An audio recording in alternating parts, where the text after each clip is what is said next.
Hello everyone. Now, I normally don't make drama-related videos, but I guess I have a reason to make this video since it's about YouTube's broken-ass system. And if you've been following the channel for some time, you probably have seen my two other YouTube rants about how broken age restriction on YouTube is. Anyways, a Let's Player known as CoryxKenshin recently put out a video essentially describing his frustrations with YouTube's god-awful flagging system, and how his video about a game got age restricted when other YouTubers' videos about the same game weren't age restricted. And he claims that YouTube could be doing this because of his race or because of blatant favoritism on the platform. So yeah, in this video I'll be giving my overall thoughts about his video and of course end the video off with a conclusion. With that being said, let's dive right into it. YouTube, you guys either play favorites, you are racist, or it's a mix of the two. August 18th, I uploaded The Mortuary Assistant. A lot of you would know it got age restricted. I saw that all these other YouTubers were playing The Mortuary Assistant and only my video seemed to be age restricted. And I looked for like an hour, 2 hours. I was scrolling all different types of people's video. No one else's was age restricted. So I appealed the restriction. Hey guys, I'm not sure why mine got age restricted. Could you look into this? Appeal rejected.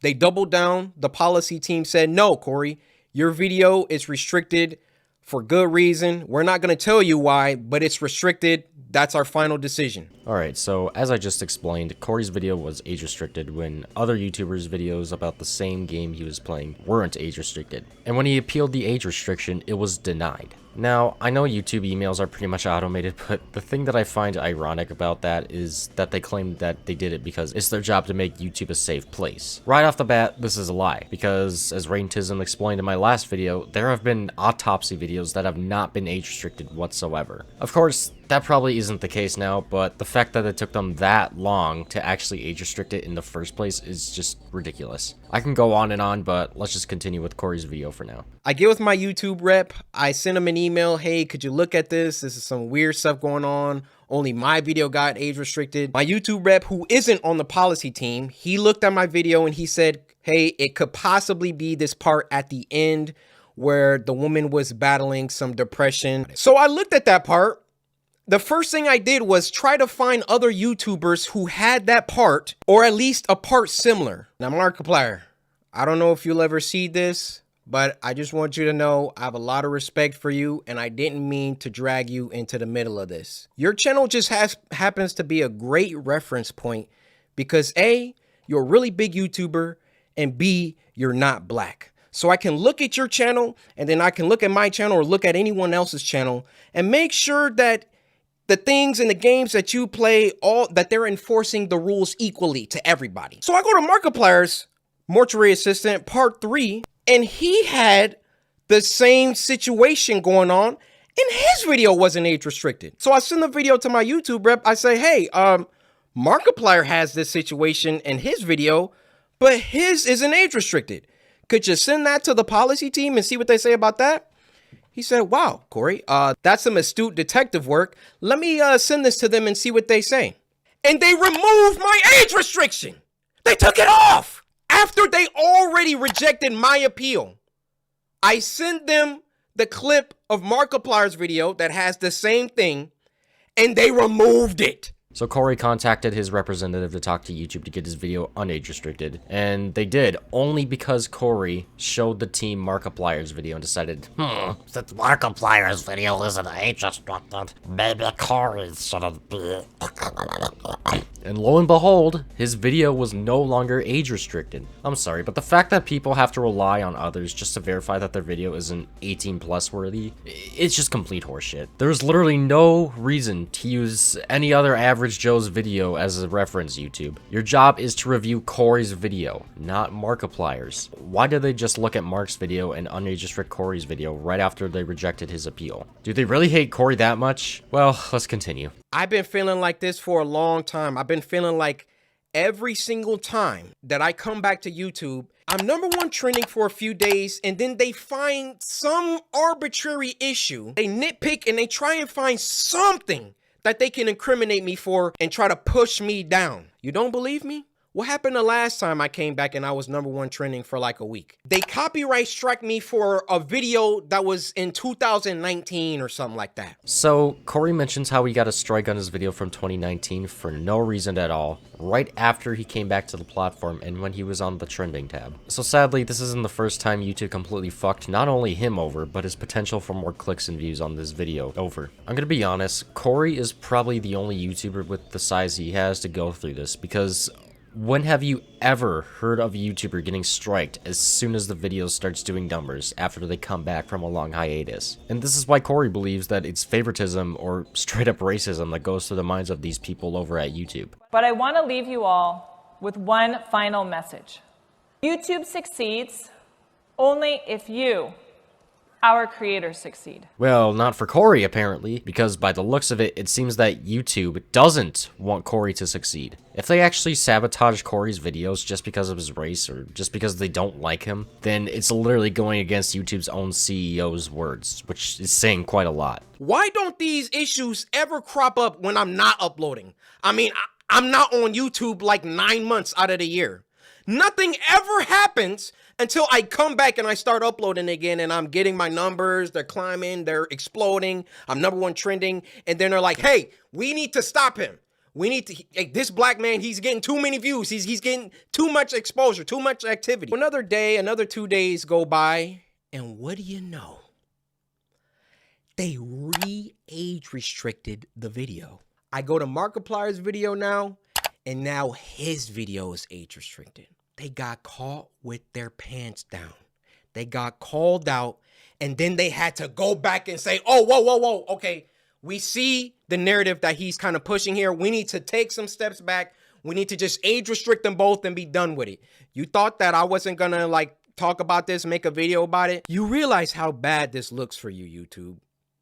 You realize how unfair this comes across. Honestly, it seems that YouTube has not learned their lesson after the whole Markiplier Moist Critical situation, because it's pretty much what's happening here. Cory's video gets age restricted, appealed, and then age restricted again, along with Markiplier's video, since Cory showed it to the policy team. I swear, YouTube must think that we're all idiots or something, because they're not being slick at all. How in the hell is that a good solution to the problem? The goal was to get Cory's video unage restricted because he was being singled out, not age restrict Mark's videos as well to make it seem quote-unquote fair. This is so unprofessional for a company that's worth over let me see, $1 billion. Why is my channel so much more heavily scrutinized than my peers?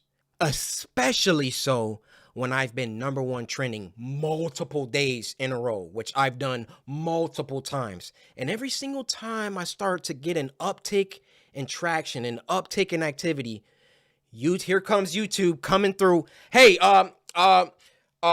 let's get him for that video from 2019. Yeah, you see this, Cory? No, this is bad. It wasn't bad the 9 months that I was off the platform. It was only bad when I got back and I was #1 trending. This situation was only bad because I've been #1 trending since I got back. Cory brings up a really good point here, actually. How come his videos from 2019 are all of a sudden age restricted after he starts popping off? And he's right, it's completely unfair. It's not only unfair to him, but to his viewers as well. People watch these videos, and now all of a sudden they're bad? Yeah, so much for keeping the website safe. Good job, YouTube. I feel I've been mistreated for a long time. I mean, even when we hit 10 million subscribers, and I was supposed to get my diamond play button and there was no correspondence. These situations always coincide with an uptick of growth. And it always just comes off like we can't let this black guy get too high up. I mean, if I'm wrong, I'm wrong. I'm telling you, that's how it comes off. I mean, I bleep out cuss words in video games. Like, I literally...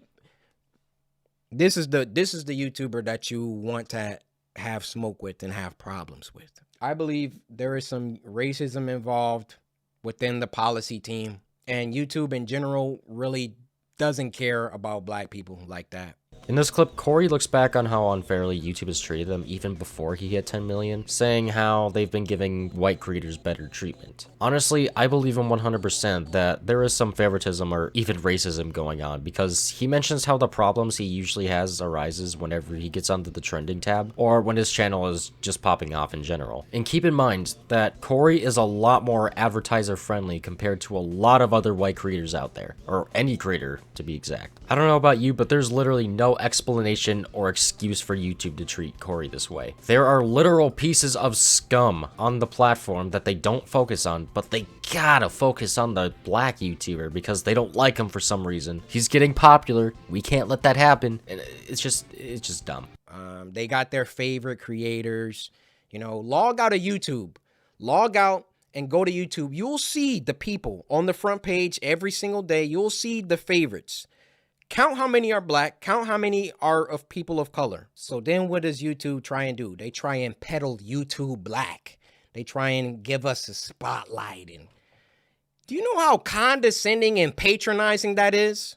Oh yeah, let's give a spotlight to these black creators because we're all about diversity. All this communicates is black people aren't good enough on their own skill, on their own merits, on their own talent. So we got to give them a spotlight. We got to come down and raise them up so they can get some spotlight action. Honestly, I have to agree with Cory yet again. YouTube has been singling out black creators by praising them on their black creators promotions they do every February, since February is Black History Month. So is YouTube saying that black creators only deserve attention in February and not in general? And come to think of it, they're pretty much doing the same thing with Pride Month as well. Why are creators being singled out for their race and their sexual orientations? We are in 2022. This is not the 50s, YouTube. My theory, and this is just what I think, but I feel like they do this solely to capitalize off the appreciation black people get in February and LGBT people get in June. Now, it's either that or YouTube has gone senile or some shit. And yeah, that's pretty much where Cory's video ends. He ends it off saying that there's some shady business going on in YouTube, and honestly, I would have to agree.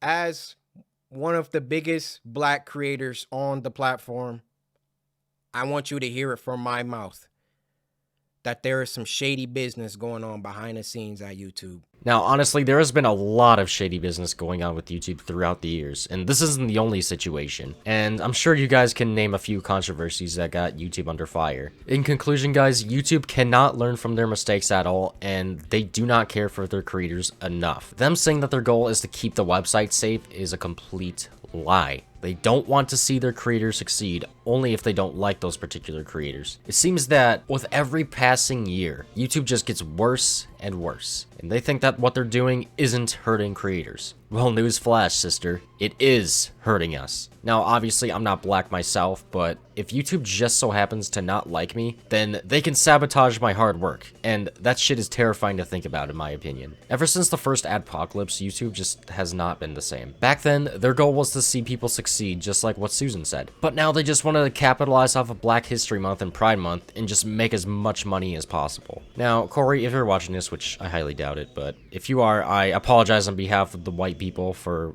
what you have been going through. Your situation is similar to getting a new girlfriend, only to find out that her parents absolutely hate your guts. Now, that's kind of a bad analogy, but I'm sure you can see where I'm coming from, hopefully. Anyways, guys, that's it for today's video. If you enjoyed it, remember to leave a like and subscribe, and please share this video with your friends to spread awareness, as well as leaving a comment talking about your thoughts and opinion on this whole situation. I read every single comment that I get. With that being said, thank you all for watching, and remember to show Cory the love that he deserves. Peace out.